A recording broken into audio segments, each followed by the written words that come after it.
हमारे देश के विद्यार्थियों का भविष्य उज्जवल हो, उनके माता पिता गर्व से कहें कि ये मेरा बेटा है, ये मेरी बेटी है। इसलिए गुरुदेव उनको सारस्वत मंत्र की दीक्षा देते हैं। बड़ों को गुरुदेव भगवान का नाम दीक्षा में देते हैं।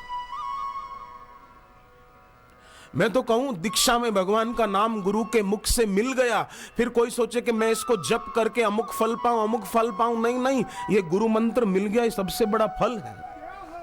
और कौन सा फल? ये यही बड़ा फल है। भागवत में यमराज मृत्यु के देवता खुद कहते हैं यमदूतों को कि उसी को पकड़ के मेरे पास लाओ जिसने अपने मुख से भगवान का नाम नहीं लिया, जिसका सिर भगवान और भगवत प्राप्त गुरु के चरणों में नहीं झुका, उसको लाओ। बाकी पर अपना अधिकार उन पर ही है जो नहीं लेते। हमको गुरु से मंत्र मिल गया, हम उसका जप करें, ये बड़ा फल है, बड़ी ऊंची कमाई है। रुपयों की कमाई तो ठीक है, केवल इस लोक में काम आएगी, पर ये जो कमाई है ये यहां भी और वहां भी, मरने के बाद भी तो जीवन रहता है ना। मृत्यु के बाद भी जीव तो रहता है। ईश्वर अंश जीव अविनाशी। तो गुरु की दीक्षा में वो शक्ति है कि हमारी इस शरीर के बाद की यात्रा को भी सुखद बना देती है। बापूजी चाहते हैं कि सबका ये लोक भी सुधर जाए और परलोक भी सुधर जाए, इसीलिए दीक्षा देते हैं।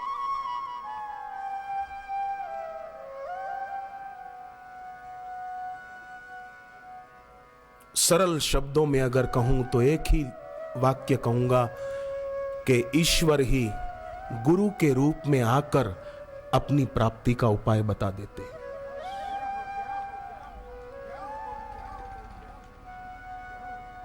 भगवान राम जी ने कहा है, बड़े भाग पाई वो सत्संग। अभागा आदमी सत्संग की जगह पर पहुंच नहीं पाता। बड़े भाग पाई वो सत्संगा। श्रद्धा होगी, पुण्य होंगे, ईश्वर की कृपा होगी तो आदमी दूर दूर से भी सत्संग की जगह पर पहुंच जाएगा। और श्रद्धा भक्ति ना हो, ईश्वर की कृपा ना हो तो भले थोड़ी ही दूरी पर रहते हों पर सत्संग की जगह पर पहुंच नहीं पाएंगे। भगवान शिव जी ने ऐसे लोगों के लिए कहा, सुनहु उमा ते लोग अभागी, हरि तजी हो वहीं विषय अनुरागी। वे लोग अभागे हैं जो सत्संग छोड़ देते हैं, गुरु का दिया नाम जप छोड़ देते हैं। कई लोग तो ऐसे जप करते ही नहीं। वो बोलते हैं क्या जरूरत है जप करने की, अपना कर्तव्य कर्म अच्छी तरह से करो, कर्तव्य ही ईश्वर है, जप क्या करना। तो दुकान पर बैठते हैं, घर जाने की क्या जरूरत है, दुकान पर ही बैठे रहो, अपना कर्तव्य पालते रहो।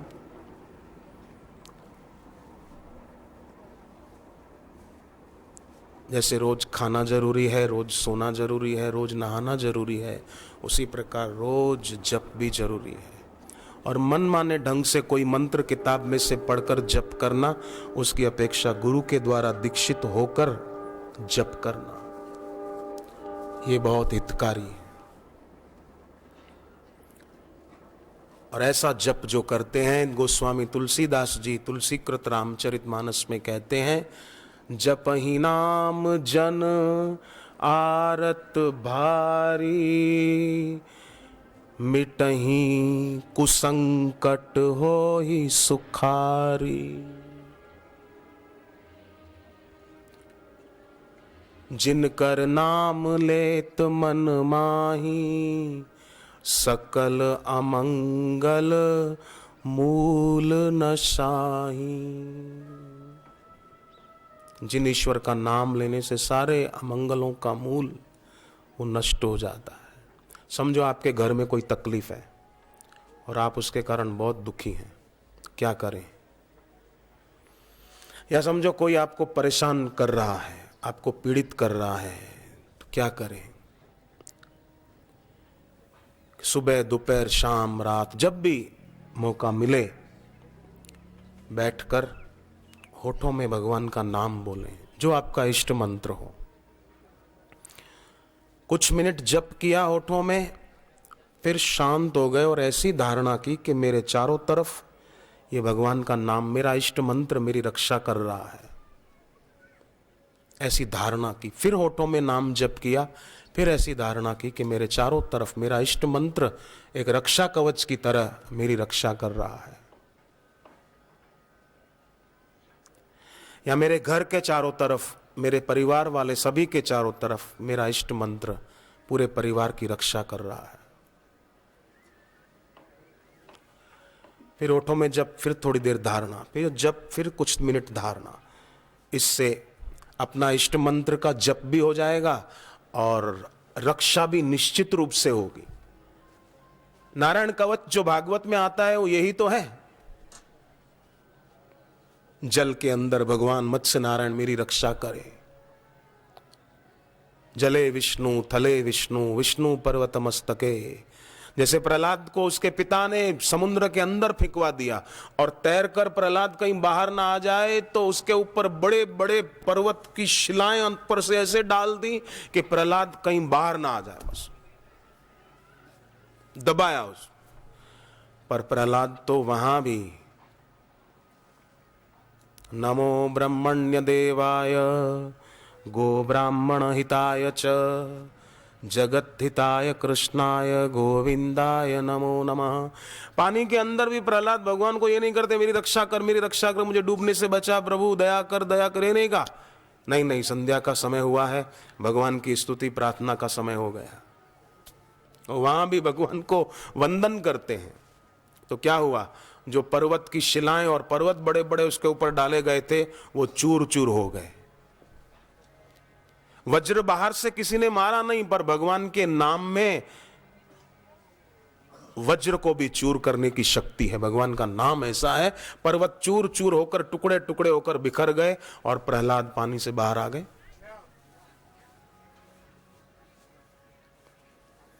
जब गजराज ग्राह वश कीनो तब हरि नाम पुकारी। हाथी को मगरमच्छ पानी में खींच रहा था कि इसको मारकर खा जाऊं, पर हाथी ने ईश्वर का नाम पुकारा है। जब गजराज ग्राह वश कीनो, जब गजराज ग्राह वश कीनो, तब हरि नाम पुकारी। तब हरि नाम पुकारी। गज के फंद छुड़ावन कारण, गज के फंद छुड़ावन कारण, गाय गरुड़ सवारी हरि तुम भक्तन के हितकारी। हरि तुम तन के हितकारी।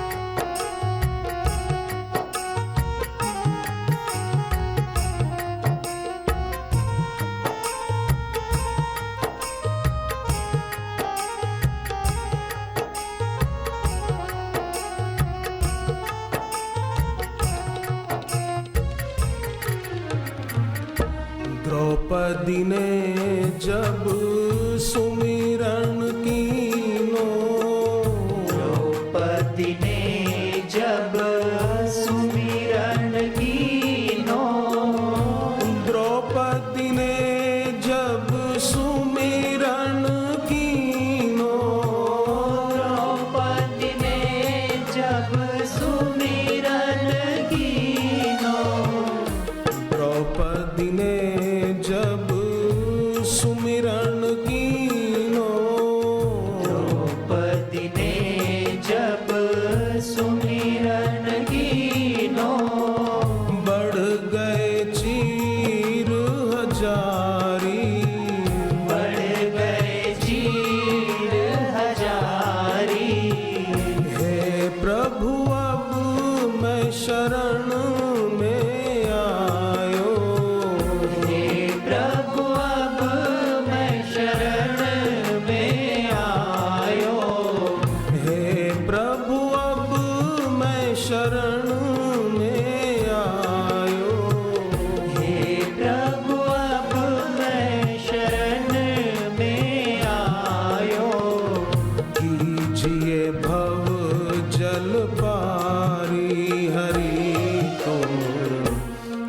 भक्तन के हितकारी। हरि तुम भक्तन के हितकारी। हरि तुम भक्तन के हितकारी। हरि तुम भक्तन के हितकारी।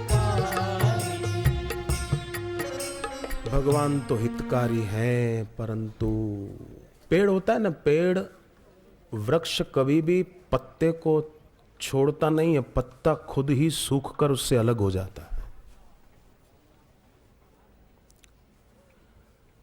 पेड़ नहीं छोड़ता है, पत्ता सूख जाता है। तो भक्त वो अपनी भक्ति न छोड़े, अपने इष्ट की उपासना न छोड़े। आप कहीं भी रहें, नियम रखें कि मुझे कम से कम 10 माला जपनी ही है, कुछ भी हो जाए। मुझे एक सज्जन ने कहा, वो इंडियन एयरफोर्स में काम करते हैं, बोले मुझे जल्दी ही छोटी उम्र में ही प्रमोशन मिल गए। मेरे अंडर में 35-40 पायलट काम करते हैं भारतीय वायुसेना में। बोले मेरा नियम है कि सुबह जब तक मेरा जप ना हो, पाठ ना हो, प्राणायाम ना हो, मैं कुछ नहीं खाता। कभी कभी ड्यूटी में जल्दी जाना पड़ता है किसी कारणवश, भले दोपहर के 2 बज गए, अपने निवास पे आकर अपना नियम पूरा करके फिर कुछ खाता हूं। उससे बड़ा आनंद भी आता है, आध्यात्मिक उन्नति भी हो रही है और बाह्य जीवन में भी मुझे प्रमोशन मिल रहा है। देवऋषि नारद जी ने अपने जीवन से शिक्षा दी है। नारद जी में कोई दोष नहीं है, वो महापुरुष है, वंदनीय है, पर नारद जी ने एक शिक्षा दी है बहुत प्यारी। कौन सी शिक्षा? अपने जीवन से शिक्षा दे दी है कि नारद जी की समाधि तोड़ने के लिए कामदेव आया, समाधि तोड़ नहीं पाया, हार गया। उसने माफी मांगी, नारद जी को क्रोध भी नहीं आया और उसको माफ कर दिया। अब देखो, उसको तो माफ कर दिया, नारद जी को न काम आया न क्रोध आया, परंतु अहंकार आ गया कि मेरे में काम नहीं है, मेरे में क्रोध भी नहीं है। वाह वाह वाह। शिव जी को काम हरा नहीं पाया, पर शिव जी ने क्रोध करके कामदेव को जला तो दिया था। क्रोध तो आया, भय कोप कंपे उतरे लोका, क्रोध तो आया, मेरे में तो क्रोध भी नहीं है। गुण तो अच्छे हैं, पर गुणों के आधार की भक्ति नहीं, तो गुण अभिमान को भी ले आते हैं और अभिमान सारे दोषों को ले आता है। तो गुणों के आधार की भक्ति जरूरी है। कर्ण में सद्गुण बहुत थे, बड़ा दानी आदमी था, युधिष्ठिर से भी आगे निकल गया था दान में। कर्ण में सद्गुणों की कमी नहीं थी, क्षमाशील आदमी था, सदाचारी आदमी भी था, उसमें कोई दुर्गुण नहीं थे। कर्ण में संयम भी खूब था, पर एक कमी रह गई कि भगवान की बात नहीं मानी। बस भगवान ने कहा दुर्योधन की दोस्ती छोड़ दे, उसने नहीं छोड़ी। तो गुण बहुत अच्छी बात है, नारद जी में काम नहीं, क्रोध नहीं, पर अभिमान आया कि मेरे जैसा कौन होगा। फिर क्या हुआ? अभिमान आया तो सारे दुर्गुण आ गए, काम भी आया, क्रोध भी आया। शील निधि की बेटी को देखकर सोचने लगे इससे मेरी शादी हो तो अच्छा है। और फिर जप तप कछु न होई ते ही काला, तुलसीकृत रामायण में लिखा है, जप तप कछु न होई ते ही काला, हे विधि मिलही कवन विधि बाला, उस लड़की से मेरी शादी कैसे हो। और फिर शादी नहीं हुई तो भगवान विष्णु के ऊपर गुस्सा भी खूब आ गया। विष्णु भगवान को बोल दिया, परम स्वतंत्र न सिर पर कोई, तुमको कोई बोलने वाला नहीं है, तुम अपने को सबसे बड़ा मानते हो, इसलिए ऐसा व्यवहार करते हो, ये है वो, क्या क्या नहीं सुना दिया। पर बाद में फिर बाद में नारद जी को अपनी भूल समझ में आई और उन्होंने भगवान विष्णु से माफी मांगी। तब भगवान विष्णु ने कहा कि अब क्या करोगे? बोले आप जो बताओ मैं वो प्रायश्चित करूंगा, मैंने आप पर गुस्सा किया। तब भगवान विष्णु बोले जपहु जाय शंकर सतनामा, जाकर शिव जी के नाम का जप करो, प्रायश्चित के रूप में विष्णु भगवान ने जप बताया है।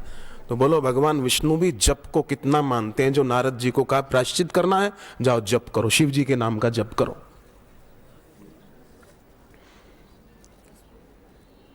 तो जप करना है बहुत बहुत बढ़िया बात है।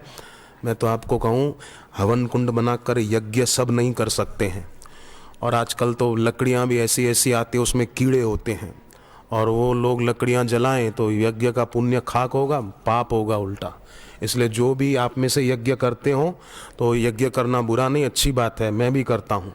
पर यज्ञ करने में खास ध्यान दें, वो समिधा आप जो जला रहे हैं उसमें कीड़े तो नहीं है, अच्छी तरह से देख लें, अपने को पाप ना लगे।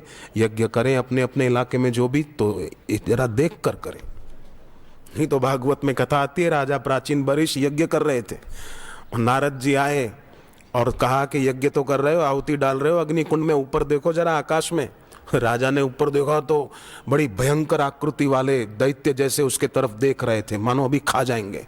राजा डर गया, बोले ये कौन है? बोले तुम जो यज्ञ कर रहे हो ना, उसमें कई कीड़े मर रहे हैं, कई जीव जंतु मर रहे हैं, तो जो मर रहे हैं तुम्हारे कारण वही बदला लेने के लिए तैयार बैठे। कईयों को तो मार दिया है, वो तैयार बैठे, तुम जाओ जरा बदला लेंगे तुमसे। इस संसार में कर्म प्रतिकर्म चलता ही रहता है। इसलिए जप यज्ञ एक ऐसा है कि इसमें कोई हिंसा नहीं है, किसी की हिंसा नहीं। जप यज्ञ में क्या हिंसा होगी? अपना आसन बिछाकर बैठ गए, माला लेके जप शुरू कर दिया। और जप यज्ञ को श्री कृष्ण भगवान ने अपनी विभूति बताया, और गुरु मंत्र मिल गया तो बस फिर कोई मंत्र वंत्र करने की जरूरत नहीं। हाँ, बापूजी कभी सत्संग में कोई दूसरा मंत्र बताएं कि इसका जप करो, तो वो महिमावंत है, उसका जप करना चाहिए।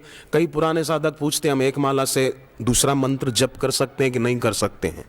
अगर बापूजी ने ही दिया है दूसरा मंत्र सत्संग में तो वो जप कर सकते हैं, बाकी इधर उधर किताबों से पढ़कर अपनी माला के द्वारा वो मंत्र न जपें। अपनी माला से अपने बापूजी के दिया हुआ मंत्र ही जपें।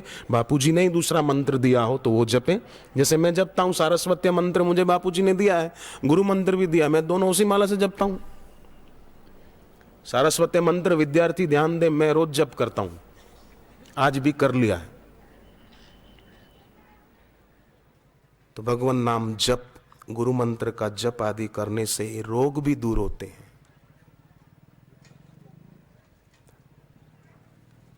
रोग एक बहिरंग होते हैं, एक अंतरंग होते हैं। बहिरंग रोग खान पान की असावधानी से भी आते हैं, और अंतरंग रोग कई जन्मों के संस्कार और इस जन्म में भी इच्छाओं वासनाओं की प्रबलता, उस कारण अंतरंग रोग, काम क्रोध ईर्ष्या आदि। बहिरंग रोग वो एक तो होते हैं साध्य, दवाई लो तो मिट जाते हैं।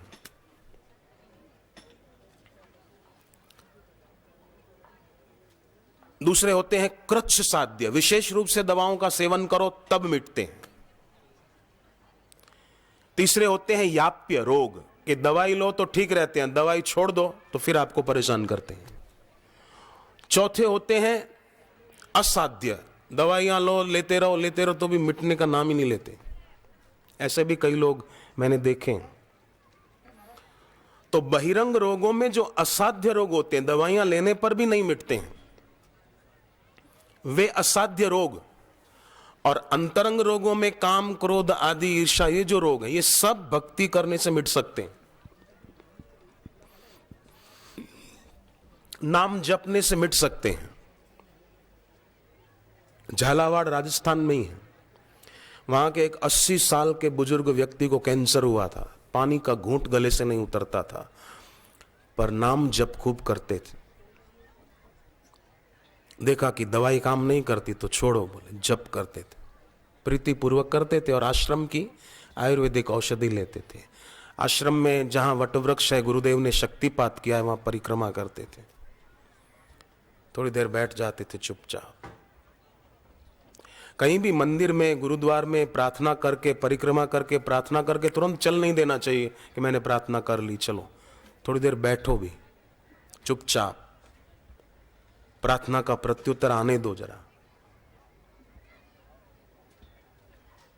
सुबह जप कर लिया, तुरंत माला रखकर खड़े ना हो जाएं, 10 माला 21 माला जितनी भी आप करते हो, न करते हो तो शुरू करना। दीक्षा न ली हो तो इस कार्यक्रम में लेना। जप करके भी थोड़ी देर शांत बैठना, पाठ पूरा हो जाए तो भी थोड़ी देर चुप बैठना जरूरी है हम सभी के कल्याण के लिए। तो जीवन में से दुख और दरिद्रता दूर होगी। वो दादा का रोग मिट गया। 80 साल के बुजुर्ग व्यक्ति, मुझे उन्होंने खुद ने रिपोर्ट दिखाया, पहले के भी और बाद के भी। पानी का घूंट नहीं उतरता था, दूध भी पीते थे, थोड़ा हल्का फुल्का खाते भी थे। बड़ भागी ते जन जग माही, सदा सदा जो हरि गुण गाई।